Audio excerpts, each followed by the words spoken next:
Hello everybody, welcome back. This is part 3 of the Great War Spearhead 2 learning tutorials, and we're going to go through the core concept.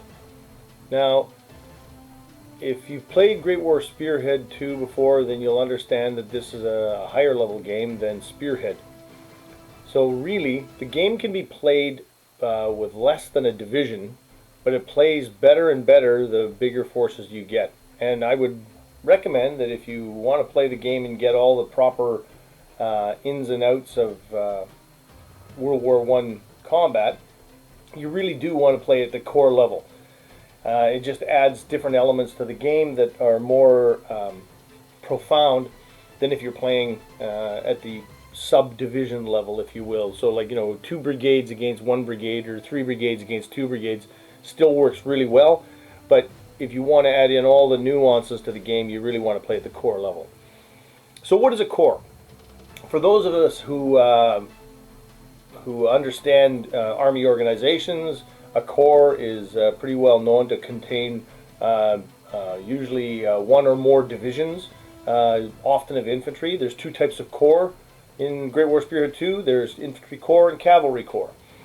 And a corps is built from divisions, which are your standard building blocks of a corps. So a division will be either infantry or cavalry.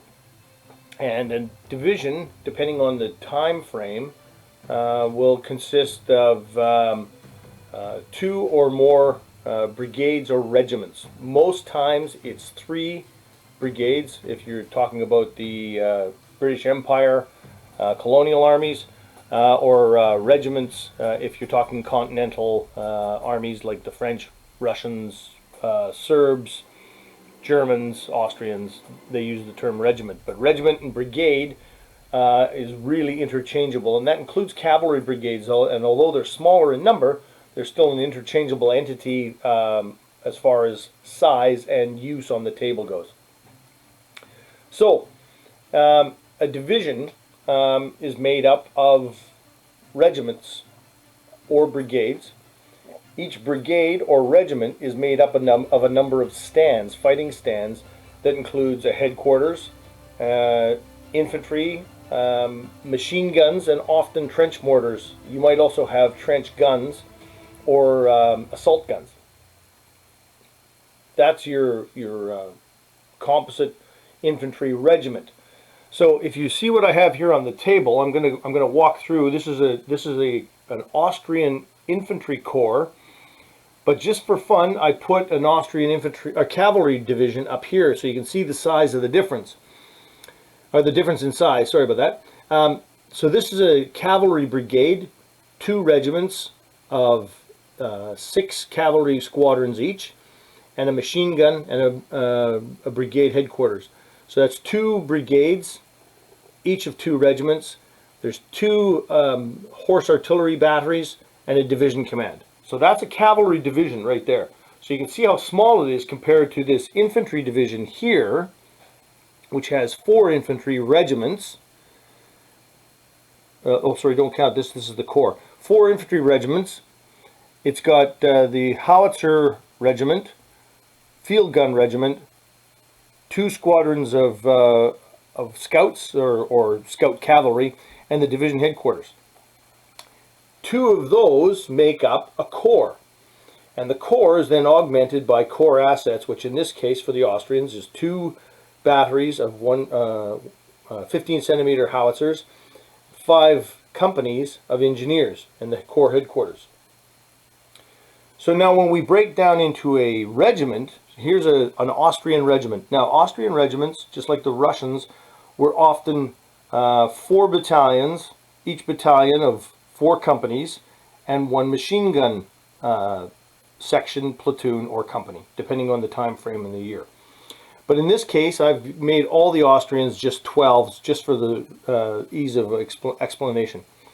So in this regiment, you have 12 infantry companies and 3 machine gun platoons or companies, whatever you want to call them. It's really irrelevant. I usually refer to them as machine gun platoons because companies are often bigger than the 2 machine guns that are represented here. And there's an infantry regiment headquarters. Now, that's your integral regimental strength. So you've got a total of 16 stands if you count them all in.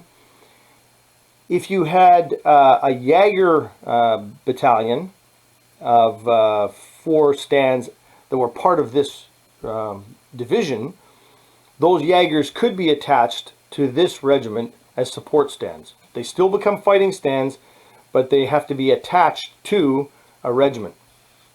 Guns, field guns, can be used on table, brigaded, so in a composite unit, using a forward observer, or they can be piecemealed out, attached out to the different regiments. That would have to be done before the game starts.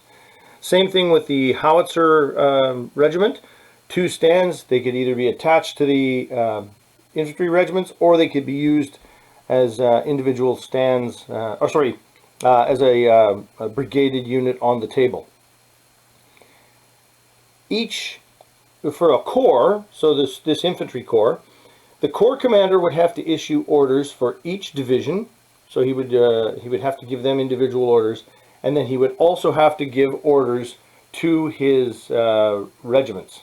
So you can see if you're playing a large game, you'd have to issue a lot of orders to your corps if you had multiple corps on the table, and that's why sometimes you don't want to command more than 2 corps yourself.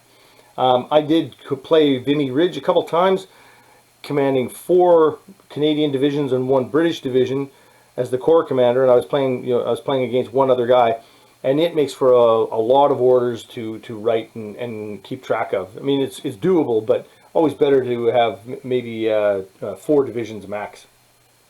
The cavalry would have the same sort of issues.